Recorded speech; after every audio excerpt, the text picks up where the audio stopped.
श्रीक्षेत्रर सेवायत झील राज्य स्तर रे सम्मानित सुनयना खाद्यप्रिय श्री जगन्नाथ पृथ्वीर बड़ होटेल श्रीमंदिर आनंद बजार खाद्य जोगु जीवन बंची थाए।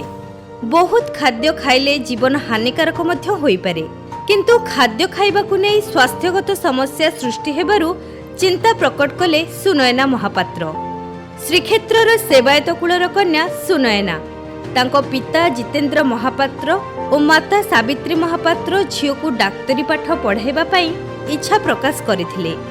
कोरोना और लॉकडाउन समय रे सुनयना बाहर खाद्य न खाई घरे निजे और मां को हाथ तियारी खाद्य खाउथिले। मां को मास्टर शेफ भाबी निजे खाद्य रांधि नुआ खाद्य मध्य प्रस्तुति कले। एहा देखि तांको पिता खाद्य संपर्कित पाठ पढ़िबा पई कटक नराज ठारे थिबा श्री श्री यूनिवर्सिटी रे food and nutrition bachelor degree पाठ पढ़ाइले।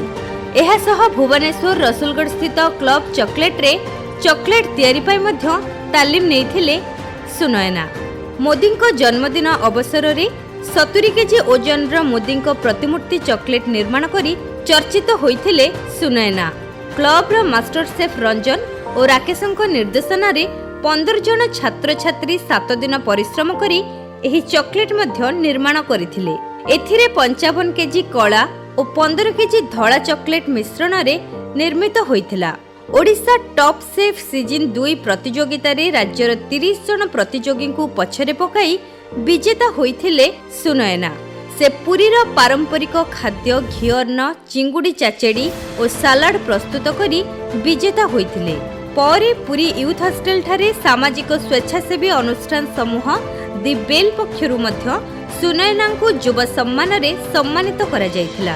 सुनयना इच्छा प्रकाश करिसंती जे स्कूल छात्र छात्री माने पिला बेलु बाहर खाद्य खाइबारे अभ्यस्त न होई पुष्टिकर खाद्य मां माने घरे तैयारी करी किभଳି भाबरे देई परिबे से संपर्क रे सचेतनता सृष्टि करिवे सुनयना। गर्भवती और प्रसूति महिला किपरि सुषम खाद्य खाइबे से संपर्क रे मध्य अंगनवाड़ी केन्द्र मानकरे सचेतनता सृष्टि करिवे। हृदरोगी मधुमेह रोगी पेट रोगी और अन्य रोगी माने किपरि सिझा और संतुला न खाई किपरि रोग प्रतिरोधक सुषम खाद्य खाई परिबे से संपर्क रे मध्य सचेतन करिबा पई मनस्थ करिसंती सुनयना। स्वास्थ्य ही संपद। स्वास्थ्य पई केते कैलोरी केउ खाद्य केते अनुपात रे खाइबे से संपर्क रे एक यूट्यूब और गूगल प्ले स्टोर ऐप खोली सचेतनता सृष्टि करिवे।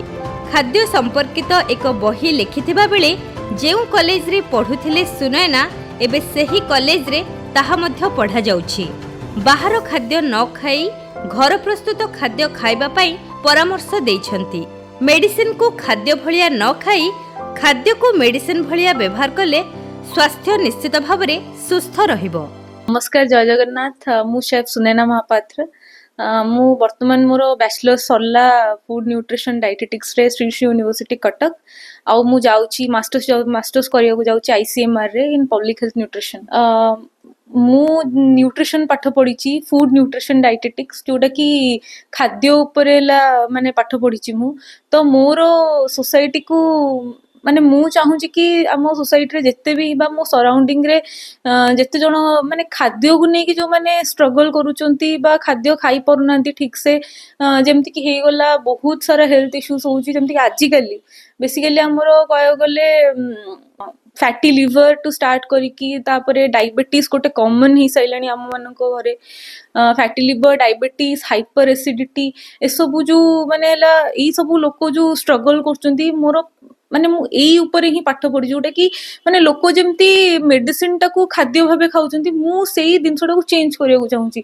मोर माने लक्ष्य या जे मु केमिति खाद्य टाकू एज अ मेडिसिन लोकन को देबी। लोक मेडिसिन खाया छाडंतु, लोक भलो खाद्य खाया स्टार्ट करंतु। लोक भलो खाद्य खाउ नांती, सेथि पई ही एते प्रॉब्लम होची। लोक जति भलो खाद्य खाया स्टार्ट करिवे बा गोटे बैलेंस डाइट आमे जहा को कहूचु मेंटेन करिवे, ठीक मात्रा रे खाद्य खाइबे ताले निहाती से माने हला बहुत जल्दी भले पर मो काम ସେମାନଙ୍କୁ ଭଲ କରିବାର ଖାଦ୍ୟ ଦ୍ୱାରା। ଯେତେବେଳେ ହେଲା କୋଭିଡ ପୂର୍ବ କଥା ମୁଁ ଆପଣଙ୍କୁ ଆଜ୍ଞା କହୁଛି, କୋଭିଡ ପୂର୍ବରୁ ହେଲା ମୋର କିଛିଟା ହେଲ୍ଥ ଇସ୍ୟୁଜ ହବା ଷ୍ଟାର୍ଟ ହେଲା, ଯାହା ଯୋଗୁଁ ମୁଁ ଗୋଟେ ବହୁତ ବଡ ଫୁଡି, ମୁଁ ବାହାରେ ଖାଦ୍ୟ ଖାଇପାରିଲିନି। ତ ମୋ ମନ ବହୁତ ଦୁଃଖ ହୁଏ ଯେ ସମସ୍ତେ ଯୋଉଟା ଖାଉଛନ୍ତି ମୁଁ ସେଇଟା ଖାଇପାରୁନି, ଆଉ ହେଲା ମତେ ବି ଖାଇବାକୁ ଇଚ୍ଛା ହଉଛି।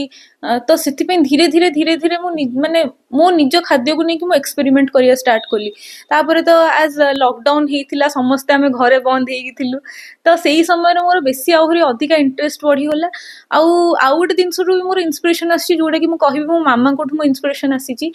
ମୋ ମାମାଙ୍କୁ ମୁଁ ପିଲାବେଳୁ ମୋ ମାଷ୍ଟର ସେଫ୍ ଡାକି, ମୋ ମାମା ସବୁବେଳେ ଟ୍ରାଏ କରନ୍ତି କି ମାନେ ଷ୍ଟ୍ରିଟ୍ ଫୁଡ ହଉ ବା ହୋଟେଲରେ ଯେମିତି ଖାଇବା ମିଳୁଛି ସେମିତି ମୁଁ କେମିତି ମୋ ପିଲାମାନଙ୍କୁ ଘରେ କରିକି ଖାଇବା ଦେବି। କିନ୍ତୁ ପିଲାମାନେ ତ ଘରେ ବି ଖାଇବେ, କିନ୍ତୁ ମୁଁ ଯେହେତୁ ବହୁତ ଫୁଡି ଥିଲି, ମୁଁ ବାହାରେ ଖାଇବାକୁ ବି ବହୁତ ପସନ୍ଦ କରେ, ବହୁତ ଜଙ୍କ ଫୁଡ ଖାଏ।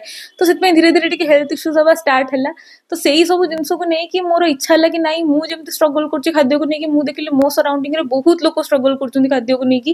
ତ ମୁଁ ୟା ଉପରେ ଯଦି ପାଠ ପଢିବି ତାହେଲେ ମୁଁ ବି ନିଜକୁ କିଓର କରିପାରିବି, ନିଜ ଦେହ ବି ମୁଁ ଭଲ କରିପାରିବି, ଆଉ ମାନେ ମୁଁ ନିଜେ ବି ଖୁସିରେ ରହିବି, ଲୋକଙ୍କୁ ବି ଖୁସିରେ ହେଲା ରଖିପାରିବି, ଖାଦ୍ୟ ଦ୍ୱାରା ଲୋକଙ୍କୁ ଖୁସିରେ ରଖିପାରିବି। ଗୋଟିଏ କଥା ସମସ୍ତଙ୍କୁ କହିବାକୁ ଚାହିଁବି କି ଦୟାକରି ପିଲାମାନଙ୍କୁ ଜଙ୍କ ଫୁଡ ଦିଅନ୍ତୁ ନାହିଁ। କାରଣ ହେଲା ଜଙ୍କ ଫୁଡ ଆପଣ ଜାଣିପାରୁନାହାନ୍ତି, ଆପଣ ଟିକେ କଷ୍ଟ କରିବେ, ଟିକେ ସକାଳୁ ଉଠିକି ତାଙ୍କୁ ଖାଇବା କରିକି ଦେବେ, ଆଉ ସେମାନେ ବହୁତ ଭଲ ରହିବେ, ଆଉ ସେମାନେ ସେଇ ଖାଦ୍ୟକୁ ଆକ୍ସେପ୍ଟ କରିବେ। ଯଦି ପିଲାବେଳୁ ତାଙ୍କୁ ଜଙ୍କ ଫୁଡ ଦିଆ ନ ଯାଇକି ସେଇ ମ୍ୟାଗି, ସେଇ ନୁଡଲ୍ସ, ସେଇ ଚକୋଲେଟ, ସେଇ କେକ୍ ଆମେ ଯଦି ଘରେ ତିଆରି କରି ଟିକେ କଷ୍ଟ କରି ଦେଇପାରିବା, ତାହେଲେ ସେମାନେ ବହୁତ ମାନେ ଭଲ ରହିବେ, ଆଉ ଖୁସିରେ ସେ ଜିନିଷ ଖାଦ୍ୟକୁ ଆକ୍ସେପ୍ଟ କରିବେ। ଆଉ ମୋର ଗୋଟେ ବହୁତ ବଡ ଡ୍ରିମ୍ ଯେ ମୁଁ ପ୍ରତି ସ୍କୁଲରେ ଯାଇକି ଛୋଟ ଛୋଟ ୱାର୍କସପ୍ କରିକି ସବୁ ପ୍ୟାରେଣ୍ଟସ ମାନଙ୍କୁ ଏଜୁକେଟ କରିବାକୁ ଚାହୁଁଛି କି ସେମାନେ ତାଙ୍କ ପିଲାମାନଙ୍କୁ କେମିତି ଘରେ ରୋଷେଇ କରି ଖାଇବା ଦେଇପାରନ୍ତୁ। ବହୁତ ଛୋଟ ଛୋଟ ଜିନିଷ ଆମେ ଇଜିଲି ବନେଇ ପାରିବା, ଆମ କିଚେନରେ ଯୋଉ ସାମାନ ଆଭେଲେବଲ ଅଛି ଆମେ ସେଇଥିରେ ବନେଇ ପାରିବା। ତ ସେଇଟା ମୋର ଗୋଟେ ବହୁତ ବଡ ଡ୍ରିମ୍ କି ହେଲା ମିନ୍ସ ସବୁ ସ୍କୁଲକୁ ଯାଇକି ଛୋଟ ଛୋଟ ୱାର୍କସପ୍ କରିକି ହେଲା ସବୁ ମଦର୍ସ ମାନଙ୍କୁ ଖାସ କରିକି ଏଜୁକେଟ କରିବା କି କେମିତି ତାଙ୍କ ପିଲାମାନଙ୍କୁ ଭଲ ଖାଦ୍ୟ ଦେଇପାରିବେ।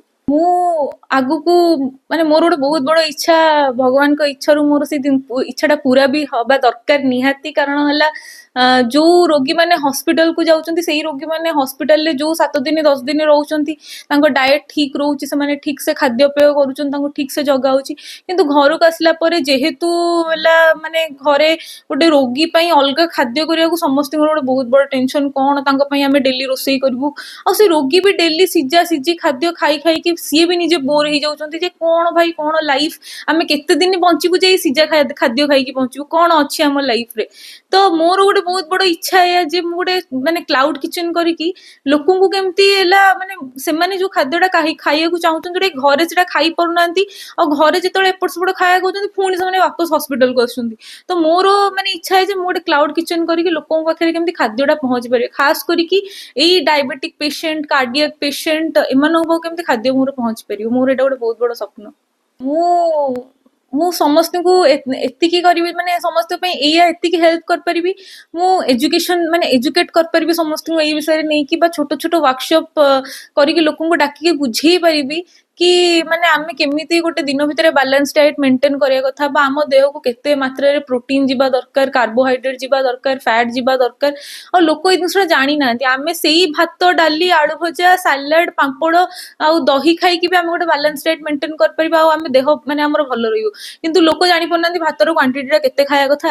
ଡାଲିର ସମସ୍ତେ ଜାଣିଛନ୍ତି ଡାଲି ଖାଇଲେ ତ ପ୍ରୋଟିନ, ଡାଲିରେ ତ ବହୁତ ପ୍ରୋଟିନ ଅଛି, କିନ୍ତୁ ସେଇଆ ନୁହଁ, ଏଇଟା ଗୋଟେ ମିଥ୍ କହିବାକୁ ଗଲେ, ସେମିତି କିଛି ବି ନାହିଁ। ତ ଲୋକ ଏସବୁ ବିଷୟରେ ଜାଣିନାହାନ୍ତି, ଲୋକ ଜଷ୍ଟ ଏମିତି ଦେଖିଦେଇକି କହିଦଉଛନ୍ତି ହେଲା ଆମେ ଏଇଆ କରୁଛୁ, ଆମେ ସେଇଆ କରୁଛୁ।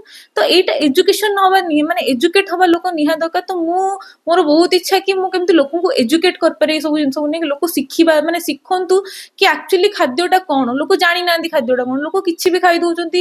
କିନ୍ତୁ ଆମେ ସେଇ ଭାତ ଡାଲିରୁ ହିଁ ଗୋଟେ ବାଲାନ୍ସ ଡାଏଟ, ଗୋଟେ ମାନେ ଆମେ ଗୋଟେ ନ୍ୟୁଟ୍ରିସିୟସ୍ ପ୍ଲେଟ୍ କରିକି ଆମେ ତାକୁ ହିଁ ଖାଇପାରିବା କହିବାକୁ ଗଲେ। ପବ୍ଲିକ ହେଲ୍ଥ ନ୍ୟୁଟ୍ରିସନରେ ମୁଁ ବର୍ତ୍ତମାନ ମାଷ୍ଟର୍ସ କରିବାକୁ ଯାଉଛି। ମୁଁ ହେଲା ଅଲରେଡି ଫୁଡ ନ୍ୟୁଟ୍ରିସନରେ ମାଷ୍ଟର୍ସ ମାନେ ବ୍ୟାଚଲର୍ସ କରିସାରିଲିଣି। ତ ମୋର ବହୁତ ଇଚ୍ଛା ପବ୍ଲିକ ହେଲ୍ଥ ମାନେ କି ସବୁ ଗାଁ ମାନଙ୍କରେ ଯେତିକି ସାରା ଛୋଟ ଛୋଟ ପିଲା ଅଛନ୍ତି, ବା ପ୍ରେଗନେଣ୍ଟ ୱୁମେନ୍ ଅଛନ୍ତି, ଯୋଉମାନେ ମାଲ ନ୍ୟୁଟ୍ରିସନ ହଉ, ପ୍ରେଗନେଣ୍ଟ ଲେଡିଜ ହଉ, ସେମାନେ ଠିକ ସେ ସେମାନଙ୍କ ପାଖକୁ ଖାଦ୍ୟ ପହଞ୍ଚି ପାରୁନି, ବା ଖାଦ୍ୟ ସେମାନେ ଠିକ ସେ ଖାଇ ପାରୁନାହାନ୍ତି, ବା ତାଙ୍କ ପାଖକୁ ସେ ଜିନିଷଟା ଯାଇପାରୁନି। ଆଉ ଆମର ଯେତିକି ସାରା ସ୍କିମ୍ ବି ହେଲା ଗଭର୍ଣ୍ଣମେଣ୍ଟ ତିଆରି କରୁଛନ୍ତି, ପ୍ରପର ନ୍ୟୁଟ୍ରିସନ ସେ ସ୍କିମରେ ବା କହିବାକୁ ଭଲସେ ଖାଦ୍ୟରେ ଦିଆଯାଉନି। ଆମର ମିଡ୍ ଡେ ମିଲ୍ ହେଇଗଲା, ବହୁତ ପ୍ରକାର ମିଲ୍ ଆଜିକାଲି ହେଲା ତିଆରି ହେଲାଣି ବା ମାନେ ଗାଁ ମାନଙ୍କୁ ଦବା ପାଇଁ ପବ୍ଲିକ ହେଲ୍ଥ ନ୍ୟୁଟ୍ରିସନ ସେକ୍ଟରରେ ବହୁତ ସାରା ମାନେ ସେମାନେ ସ୍କିମ୍ କଲେଣି। ବଟ୍ ପ୍ରପର ଗୋଟେ ସେଇ ଯୋଉ ସ୍କିମ୍ରେ ଯୋଉ ଯାହା ବି ଗୋଟେ ଖାଦ୍ୟ ଯିବା କଥା ବା ନ୍ୟୁଟ୍ରିସନ ଯିବା କଥା ସେଇ ଜିନିଷଟା ତାଙ୍କ ପାଖରେ ପହଞ୍ଚି ପାରୁନି। ତ ମୁଁ ପବ୍ଲିକ ହେଲ୍ଥ ନ୍ୟୁଟ୍ରିସନ କଲା ପରେ ମୋର ବହୁତ ଇଚ୍ଛା ଯେ ଏମିତି ଜିନିଷ ମୁଁ ତିଆରି କରିବି ବା ଏମିତି ଗୋଟେ ପ୍ରଡକ୍ଟ ତିଆରି କରିବି ଯୋଉଟା କି ଏଇ ମାନେ ଆଫୋର୍ଡେବଲ ବି ହେଇଥିବ, ସେମାନେ ସବୁ ଜିନିଷ ୟୁଜ ବି କରିପାରୁଥିବେ, ଖାଇ ବି ପାରୁଥିବ, ସେମାନଙ୍କୁ ସେ ଜିନିଷଟା ଯାଇପାରୁଥିବ। ମାନେ ଯେତେ ସାରା ଗାଁ ହେଇଗଲା, ଗାଁ ଗହଳିରେ ଆମ ମାନଙ୍କର ଯେତିକି ସବୁ ପ୍ରୋବ୍ଲେମ ହଉଛି ଆଜିକାଲି, ତ ସେଇଟା ମୋର ମାନେ ମୋ ମୋଟିଭ ଯେ ମୁଁ ସେଇଟା କେମିତି ସଲ୍ଭ କରିପାରିବି ଲୋକଙ୍କର। ଏବେ ଯୋଉ ଆୱାର୍ଡ ପାଇଲେ ସେଇଟା ହଉଛି ଓଡିଶା ଟପ୍ ସେଫ୍ ସିଜନ 2, ଯୋଉଟା କି शेफ फिट इंडिया रो ମୁଁ ଗୋଟେ ଆୱାର୍ଡ ପାଇଛି, ଯୋଉଟା କି ଥିଲା ମାନେ ଆମ ଓଡିଆ ଖାଦ୍ୟ ମାନେ ଟ୍ରେଡିସନାଲ ଖାଦ୍ୟ ସେଇଟାକୁ ନେଇକି ଆମେ କେମିତି ଗୋଟେ ଫାଇନ୍ ଡାଇନ୍ ରେ ପ୍ରେଜେଣ୍ଟ କରିପାରିବା, ତାର ଗୋଟେ ଷ୍ଟୋରି ଥିବା ଦରକାର, ତା ପ୍ରେଜେଣ୍ଟେସନ ଭଲ ହେଇଥିବା ଦରକାର, ଆଉ ମାନେ ସେଇ ଖାଦ୍ୟକୁ ଆମେ କେମିତି ଡିକନଷ୍ଟ୍ରକ୍ଟ କରିକି ତିଆରି କରିପାରିବା। ତ ମୁଁ ଗୋଟେ ବନେଇଥିଲି ଇନ୍ସପାୟାର ହେଇକି ଆମ ପୁରୀର ମାଛ ବେସରରୁ ଇନ୍ସପାୟାର ହେଇକି ମୁଁ ଗୋଟେ ଜିନିଷ ବନେଇଥିଲି, ଯୋଉଟା କି ହଉଛି ହେଲା ମାନେ ପ୍ରନ୍ ଚାଚେଡି ବା ଚୁଙ୍ଗୁଡି ଚାଚେଡି ମୁଁ ବନେଇଥିଲି। ସେ ଆମର ମୁଁ ବେସିକାଲି ପୁରୀର ଗୋଟେ ଖାଦ୍ୟକୁ ଇନ୍ସପାୟାର ହେଇକି ସେ ଜିନିଷଟା ବନେଇଥିଲି ବା ଡିକନଷ୍ଟ୍ରକ୍ଟ କରି ବନେଇଥିଲି। ମୁଁ ଚୁଙ୍ଗୁଡିର ଗୋଟେ ବେସର ବନେଇଥିଲି, ଚୁଙ୍ଗୁଡି ଚାଚେଡି ମାନେ ଚୁଙ୍ଗୁଡିର ବେସର ଥିଲା, ତା ଦେହରେ ଆମର ଆମ ପୁରୀ ଷ୍ଟାଇଲର ଘିଅର୍ଣ୍ଣ ଚୁଙ୍ଗୁଡି ଚାଚେଡି, ଆଉ ତା ସହିତ ମୁଁ ଗୋଟେ ସାଲାଡ ସର୍ଭ କରିଥିଲି, ଯୋଉଟା କି ମୁଁ ଆଜି ସେଇଥିରେ ଆଜି ୱିନର ହେଇପାରିଛି।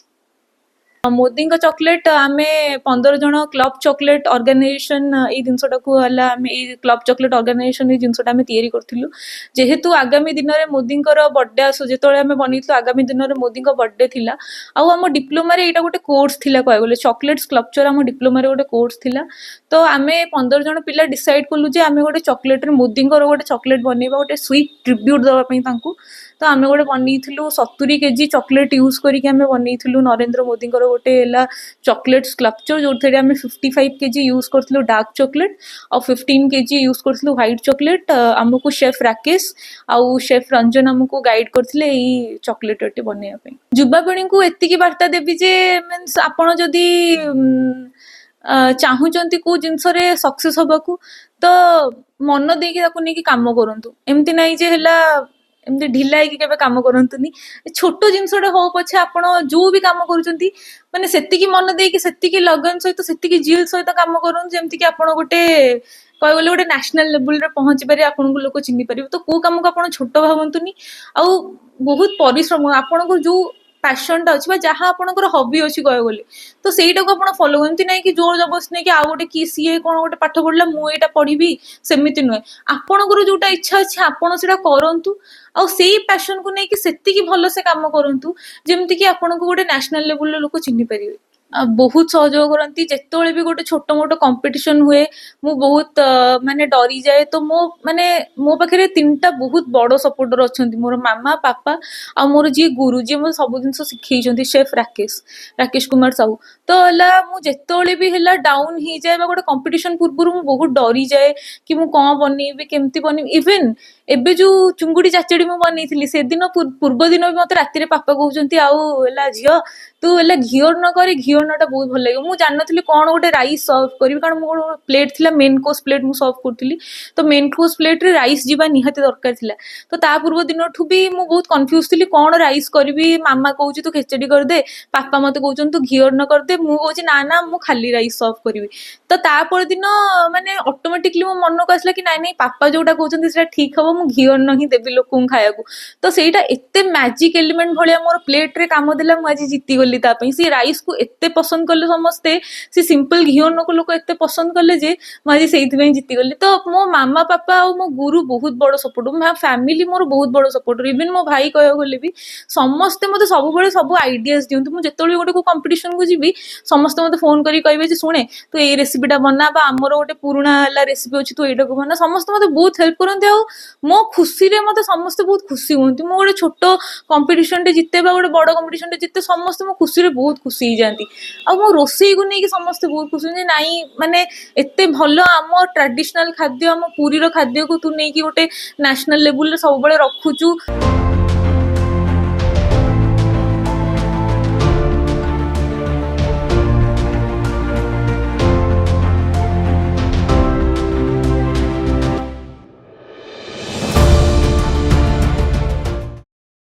ମୋ ନାଁ ହଉଛି ସାବିତ୍ରୀ ମହାପାତ୍ର। ତାର ପିଲା ବେଳରୁ ମାନେ ରୋଷେଇ ପ୍ରତି ବହୁତ ଆଗ୍ରହ ଥାଏ। ମୁଁ ବି ଘରେ ରୋଷେଇ କଲାବେଳେ ସେ ସବୁବେଳେ ତାକୁ ଦେଖେ, ସେ ବି ରୋଷେଇ କରିବାକୁ ଚାହେଁ। ମୁଁ କିନ୍ତୁ ତାକୁ କିଛି କରିବାକୁ ଦିଏନି। ଛୋଟ ପିଲାଟେ, ହାତ ଜଳିଯିବ କଣ ହବ, ମୁଁ ଦିଏନି। କିନ୍ତୁ ସେ ଯେତେବେଳେ ବାହାରେ ଖାଇଲା ଜିନିଷ, ଯାହା ବି ଖାଇଲା, ତାର ଦେହ ଖରାପ ହେଲା।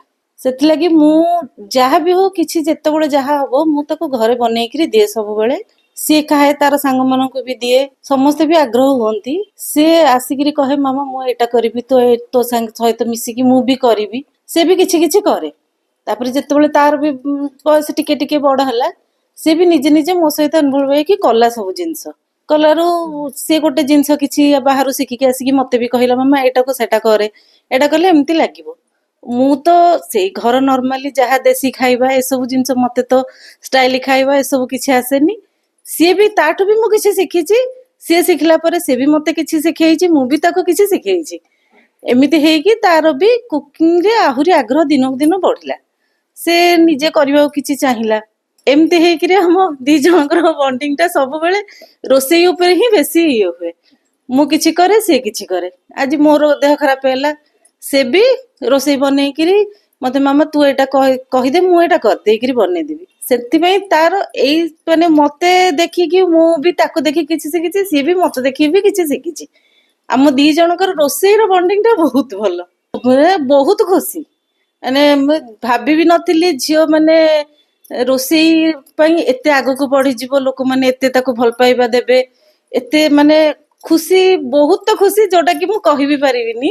କିନ୍ତୁ ତା ପାଇଁ ବହୁତ ଖୁସି ଅଛୁ ଆମେ, ବାପା ମା ବହୁତ ଖୁସି। ଆମେ ବି ଚାହୁଁଛୁ ସେ ଆଗକୁ ଆହୁରି ବଢୁ। ଆଉ ସମସ୍ତେ ବାପା ମାଙ୍କୁ ବି କହିବାକୁ ଚାହୁଁଛୁ ଯେ ସେମାନେ ବି ତାଙ୍କ ପିଲାମାନେ ଯାହା ଚାହୁଁଛନ୍ତି ତାଙ୍କୁ କରିବାକୁ ଦିଅନ୍ତୁ। ନାଇଁ ତ ଆମର କଣ ଇଚ୍ଛା ତାଙ୍କ ଉପରେ ଜବରଦସ୍ତି କରନ୍ତୁ ଯେ ଆମେ ଏଇଟା ଚାହୁଁଛୁ ମାନେ ତୁ ଏଇଟା କରେ, କି ତୁ ତୋର ବୟସ ହେଇଗଲାଣି ତୁ ବିବାହ କରେ। ସେସବୁ ଆମେ କେବେ ବି ହେଲେ ବାପା ମା ଚାହିଁନୁ। ସେମାନେ, ସିଏ ଯାହା ଚାହିଁବ ଆମେ ତା ପଛରେ ସବୁବେଳେ ଅଛୁ। ଆମେ ବି ଚାହୁଁଛୁ ସବୁ ବାପା ମା ମାନେ ବି ସେଇଆ କରନ୍ତୁ, ଯେ ତାଙ୍କ ପିଲାମାନଙ୍କୁ ପ୍ରେରଣା ଦିଅନ୍ତୁ ଯେ ସେମାନେ ଆଗକୁ ବଢନ୍ତୁ, ସେମାନଙ୍କର ଯାହା ଇଚ୍ଛା ସେମାନେ କରନ୍ତୁ, ବାପା ମା ମାନେ ତାକୁ ଆହୁରି ଉତ୍ସାହ କରିକିରି ଆଗକୁ ବଢାନ୍ତୁ।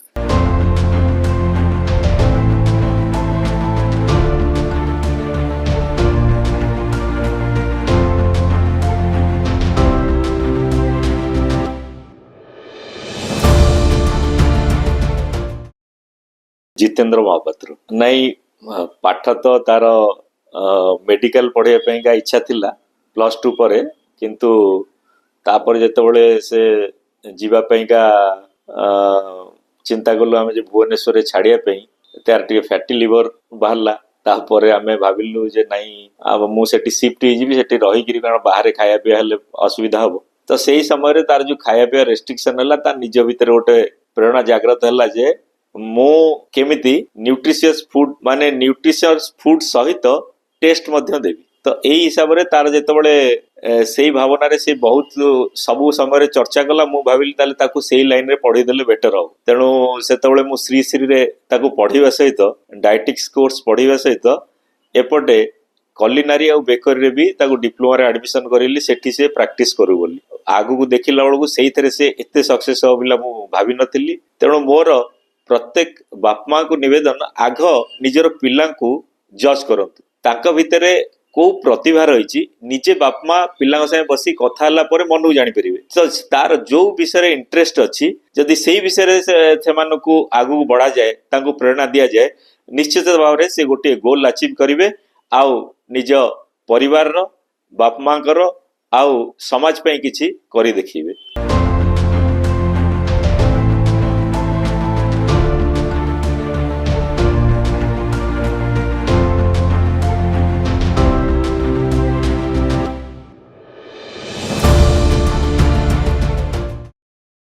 ओडिशार पारंपरिक रोषे आमे आज पहुंचीचु सुनैना महापात्रंक घरे। से एते सुंदर रोषे करती एवं पारंपरिक रोषे करती। जो घर मानकर महिला मान अछंती से माने केमिति रोषे करिवे सबु जिनस आम घरे अछि, आमे काहेकि बाहरु आनिबा। से निजे ए पाठ पढ़िचंती एवं से पाठ पढ़ी समस्त आग्रह अछि लोक मानकु शिखेबा। से शिखैचंती एवं कहउचंती जे घर जिनस ଘରେ ବହୁତ ଜିନିଷ ଅଛି ଆମେ ରୋଷେଇ କରିପାରିବା। ବାହାର ଜିନିଷ ଆଣିକି ଖାଆନ୍ତୁନି ଏବଂ ଦେହ ଖରାପ କରନ୍ତୁନି। ନିଜେ ସୁସ୍ଥ ରୁହନ୍ତୁ ଏବଂ ସୁସ୍ଥ ରହିଲେ ସମ୍ପଦ ରହିବ।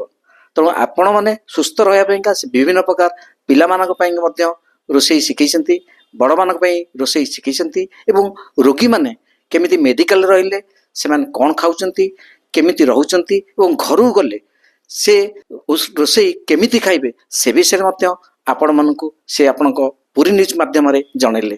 ସେ ଏତେ ଭଲ କାମ କରିଛନ୍ତି ଏବଂ ଆଗକୁ ଆହୁରି ଭଲ କାମ କରିବେ। ମହାପ୍ରଭୁ ଶ୍ରୀ ଜଗନ୍ନାଥ ତାଙ୍କୁ ଆହୁରି ଆଗକୁ ନିଅନ୍ତୁ, ଏହା ହିଁ ଆମର ଲକ୍ଷ୍ୟ। ପୁରୀ ନ୍ୟୁଜ୍, ପୁରୀରୁ ବିଜୟ ମିଶ୍ରଙ୍କ ସହ ସୁଧାଂଶୁଙ୍କ ରିପୋର୍ଟ, ପୁରୀ ନ୍ୟୁଜ୍।